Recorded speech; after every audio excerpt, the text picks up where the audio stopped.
प्यारे मित्रों नमस्कार। अष्ट सिद्धि नौ निधि के दाता, असवर दिन जानकी माता। जब मैं ये पढ़ रहा था हनुमान चालीसा में, तो इसका अर्थ क्या होता है वो इस वीडियो में मैं आपको बताना चाहता हूँ। इससे पहले जो मैंने वीडियो बनाया है, जो आप सभी ने देखा है, अभी तक 26 व्यू मुझे दिखे हैं। हनुमान चालीसा का मैंने पाठ किया है अर्थ सहित, क्योंकि मैंने उस वीडियो में बताया है कि करोड़ों लोग हनुमान चालीसा पाठ करते हैं, लेकिन उसमें कुछ शब्द हैं जो अवधि है या शुद्ध हिंदी है, जिसका मतलब समझे बिना हम लोग पाठ कर लेते हैं।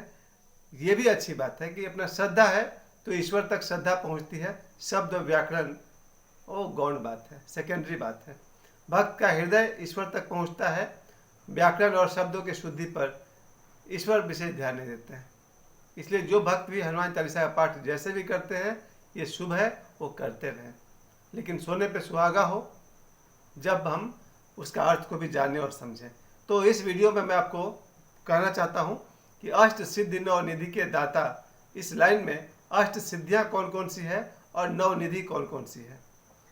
सबसे पहले कि मेरे पिछले वीडियो को जरूर देख लीजिएगा हनुमान चालीसा का, और मैंने आज रिक्वेस्ट किया है कि लाखों करोड़ लोगों तक ये हनुमान चालीसा वाले वीडियो को पहुँचा दीजिए आप लोग, ताकि जो लोग भी हनुमान चालीसा का पाठ करें उसका अर्थ भी वो जान लें, ताकि उनको पढ़ने में और भी उन्हें आनंद आए।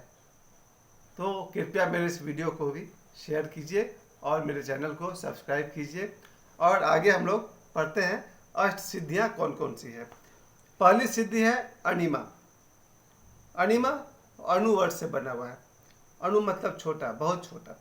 अणिमा सिद्धि में साधक अदृश्य होकर इतना छोटा हो जाता है कि दिखाई नहीं पड़ेगा, कठिन से कठिन पदार्थ में प्रवेश कर जाता है।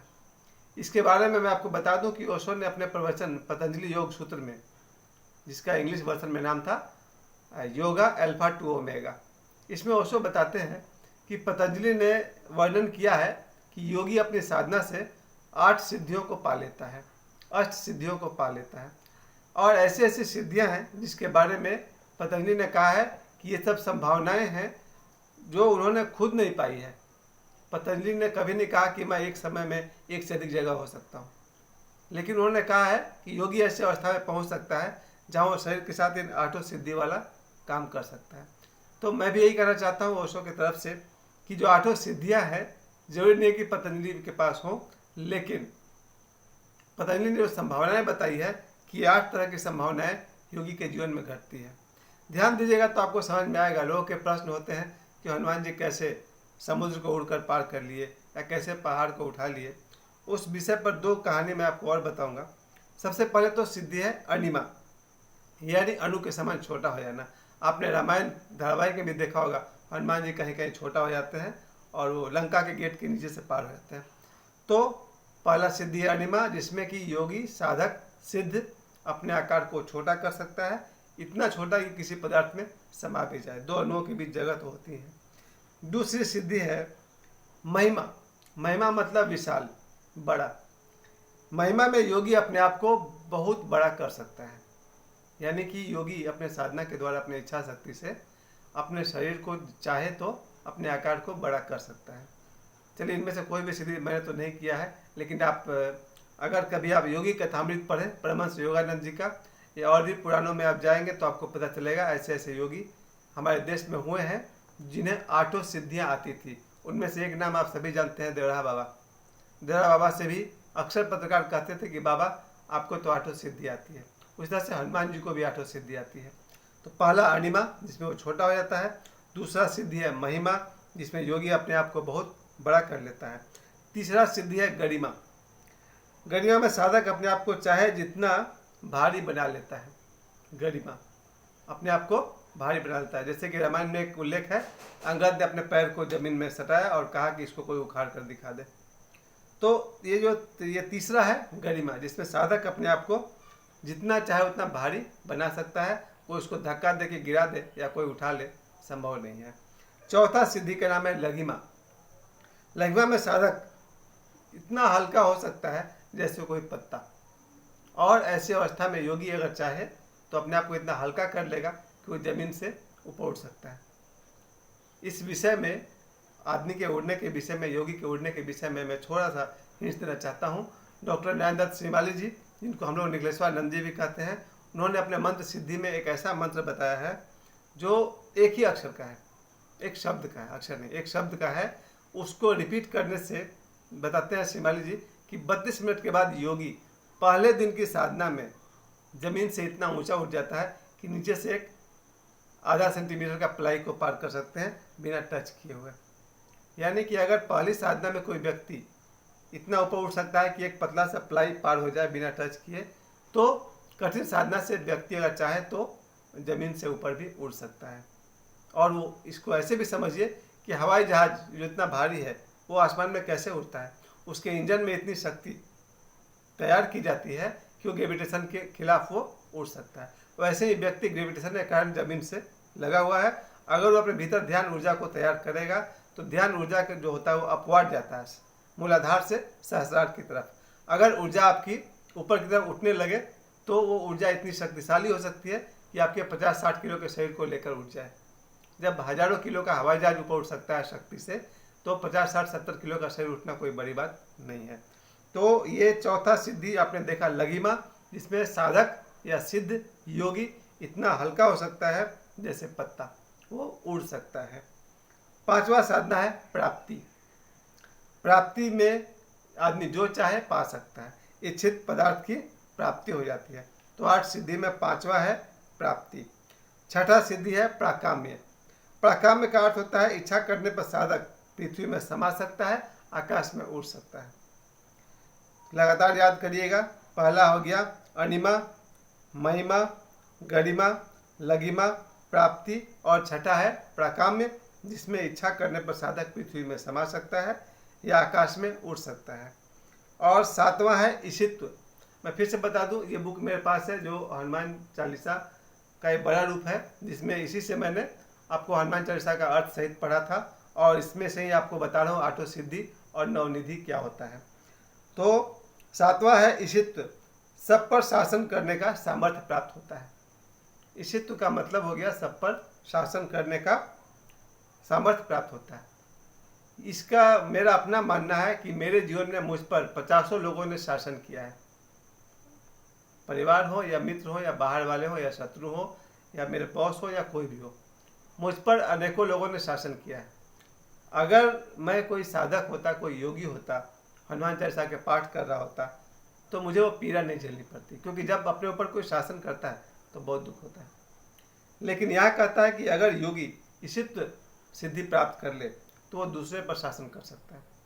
वैसे तो दूसरे पर शासन करना अहंकार है, परंतु अगर कहीं आवश्यकता है तो वो भी ठीक है। और आठवां सिद्धि का नाम है वशित्व। वशित्व का अर्थ होता है दूसरे को वश में करना। वशित्व के अच्छे और बुरे दोनों अर्थ हो सकते हैं।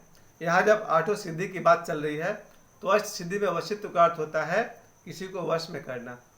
साधारण तौर पर ये मेरी अपनी राय है कि मैं तो इसे उचित नहीं मानता हूँ, लेकिन कहीं कहीं ऐसा होता है कि पिता को अपने पुत्र को वश में रखना पड़ता है ताकि वो गलत राह पर न चले। गुरु को अपने शिष्य को वश में रखना पड़ता है ताकि उसका साधना न डगमगाए। और परिवार में भी भाई अपने बहन को, पति अपने पत्नी को, ये लोग वश में रखते हैं ताकि कुमार्ग पर न चला जाए। तो अच्छे अर्थ के लिए, अच्छे नियत से अगर हम वशित्व योगी साधक प्राप्त करता है तो मेरे हिसाब से गलत नहीं है, परंतु मुझे कहीं ना कहीं खटकता है बात। वशित्व का अर्थ है शासन करना, अपने वश में करना, ताकि कोई अपना प्रिय कुमार्ग पर न चला जाए। तो आठों सिद्धि के बारे में मैंने आपको बताया। अनिमा, महिमा, गरिमा, लघिमा, प्राप्ति, प्राकाम्य, ईशित्व और वशित्व, ये है 8 सिद्धियाँ। ये तो मैं किताब पढ़कर बोल रहा हूँ, मैंने तो कोई सिद्धि की नहीं है, लेकिन जैसा लोग कहते हैं हनुमान जी के पास 8 सिद्धियाँ हैं, ये देवरा बाबा के पास 8 सिद्धियाँ हैं, और भी कई लोग हैं जिनके बारे में कहा जाता है कि वो 8 सिद्धियाँ उनको आती है। अब आइए नवनिधि, क्योंकि उसमें वो लाइन है अष्ट सिद्धि नवनिधि के दाता।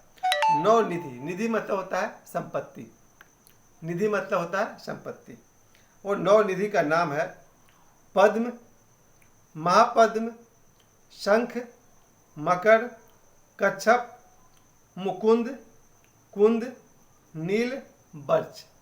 ये 9 निधियां हैं, 9 तरह के धन है, संपत्ति है। इनकी बात की गई है हनुमान जी के विषय में जहाँ वो चर्चा है, अष्ट सिद्धि नौ निधि के दाता। हनुमान जी अपने साधकों को 8 सिद्धियाँ देते हैं और 9 निधि देते हैं।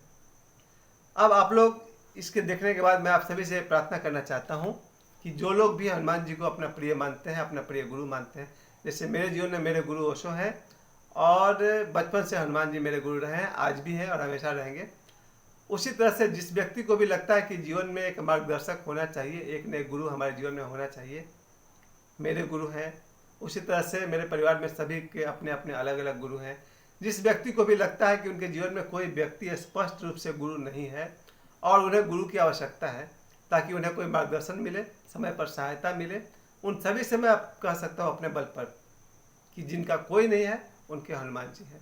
अगर आप सभी हनुमान जी को अपना गुरु मान लें तो जीवन धन्य हो जाए। और मैं सभी मित्रों से कहूँगा जिनके पास भी कोई गुरु नहीं है, उन्हें लगता है कि जीवन में कॉन्फिडेंस चाहिए, शक्ति चाहिए और जो कुछ भी उन्हें चाहिए, उसके लिए हनुमान जी को अपना गुरु मान लें। सुबह स्नान के बाद हनुमान चालीसा का पाठ कर लें, रात को सोने से पहले हाथ पैर धोकर पाठ कर लें और जितना ज़्यादा बन पड़े। मैंने कहा भी था बागेश्वर धाम सरकार कि उन्होंने अपने समय में रात रात भर हनुमान चालीसा का पाठ किया था तपस्या के दिनों में। मेरे जितने भी इस वीडियो को देखने वाले हैं वो जितना उनके पास समय मिले उतना अधिक वो हनुमान चालीसा का पाठ करें। कभी कभी मेरा एक दोस्त तो 3 घंटे 5 घंटे 108 बार हनुमान चालीसा का पाठ करते रहता है। जिनसे बन पड़े, समय हो, वो 108 बार हनुमान चालीसा का पाठ कर ले, नियत कर ले कि अपना 1 घंटा पढ़ना है या 108 बार पढ़ना है और हनुमान जी को अपना गुरु बना ले जीवन में, आपका जीवन धन्य हो जाएगा। मुझे समय देने के लिए आप सभी को बहुत बहुत धन्यवाद। कृपया मैं फिर से याद दिला दूं, मेरे चैनल को सब्सक्राइब जरूर कीजिएगा और मेरे पिछले वीडियोस को देखिएगा। और आप सभी के जीवन में हनुमान जी, अब रामनवमी बहुत जल्दी नज़दीक आ रहा, आप सभी के जीवन में, आपके हृदय में हनुमान जी का प्रवेश अभी से हो, ऐसी कामना करते हुए जय बजरंगबली, जय श्री राम, जय श्री राम।